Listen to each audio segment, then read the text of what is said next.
Una promesa de compraventa es básicamente un contrato que se realiza, por ejemplo, cuando el pago se efectúa en cuotas, para determinar las fechas de dichos plazos. Con este documento se le garantiza al comprador la adquisición del inmueble y se fijan reglas para que el vendedor no lo ofrezca a un tercero. La promesa de compraventa, lo primero que tenemos que saber es que es un contrato. Un contrato es celebrado entre dos partes, es un acuerdo de voluntades. Como todo acuerdo de voluntades, pues entonces tenemos que tener claro que busca el beneficio de ambas partes. En todo negocio lo que buscamos básicamente es que ambas partes queden contentas, queden muy contentas con el negocio que hacen y lleguen a un acuerdo voluntario de las cláusulas y las estipulaciones y de lo que quieran pactar dentro de esa promesa. Esta debe constar por escrito, además tiene que firmarse y autenticarse ante el notario y contener como mínimo la siguiente información. ¿Qué debe tener en cuenta usted como usuario si va a firmar una promesa de compraventa? Básicamente, ¿qué debe hacer? Identificar muy bien las partes, parte vendedora y parte compradora, los nombres, su identificación, si quien va a vender o comprar, por ejemplo, es una empresa, es una sociedad, ¿usted qué debe hacer?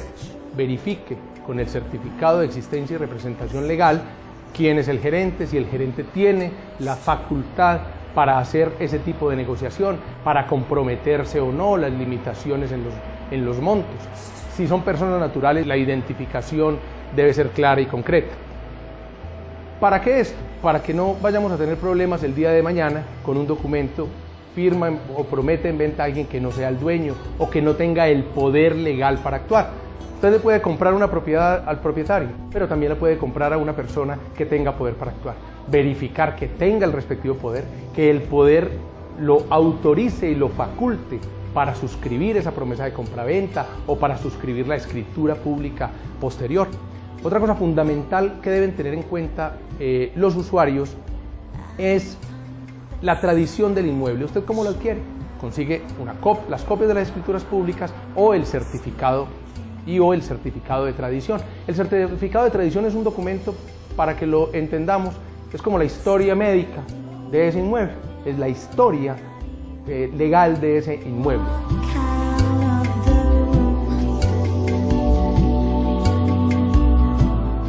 ¿Qué le sucede a un usuario normalmente? Firma una promesa de compraventa, por ejemplo, sin verificar este tipo de requisitos, sin saber exactamente cuál es la condición jurídica de ese inmueble, y el día de mañana va a tener unos problemas en el momento que vaya a ir a suscribir la escritura pública, porque se va a dar cuenta ahí que el inmueble, por ejemplo, tiene un embargo, o que el inmueble tiene una hipoteca que no ha sido cancelada, que tal vez el acreedor de esa hipoteca ha fallecido y ya son los herederos quienes tienen ese derecho.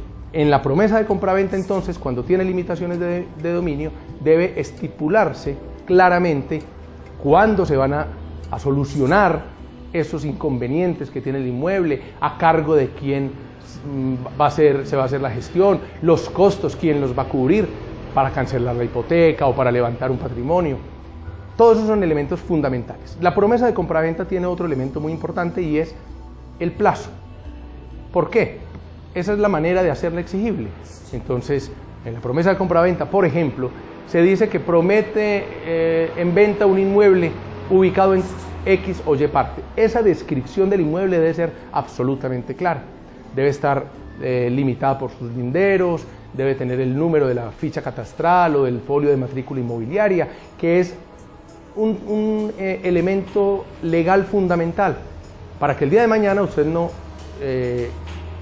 sea la manera de exigirle al vendedor o al comprador que ese inmueble que se prometió en venta sea exactamente el inmueble que usted va a comprar o va a adquirir. Le hablaba del plazo. Usted dice, vamos a suscribir la escritura pública de venta de este inmueble que estamos prometiendo hoy en venta en la notaría X o Y de tal domicilio a las 3 de la tarde, el día 26 de septiembre. Ese día y hora exactos deben estar las partes contratantes en el lugar donde se fijaron para suscribir la escritura pública, para terminar los pagos o los documentos restantes. ¿Qué pasa si una de las dos partes no asiste? Entonces ahí es donde se le solicita al notario respectivo que expida un acta en donde se establezca cuál es la parte cumplida y cuál fue la parte incumplida.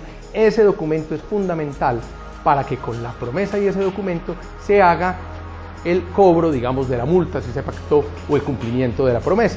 Ninguna de las dos partes puede cambiar las condiciones o desistir del negocio. En tal caso podría incurrir en multas. La parte cumplida tiene varias opciones, como digo, ante la jurisdicción. Una básicamente es exigir el cumplimiento de la obligación, es decir, que el bien que se prometió en venta se compre efectivamente.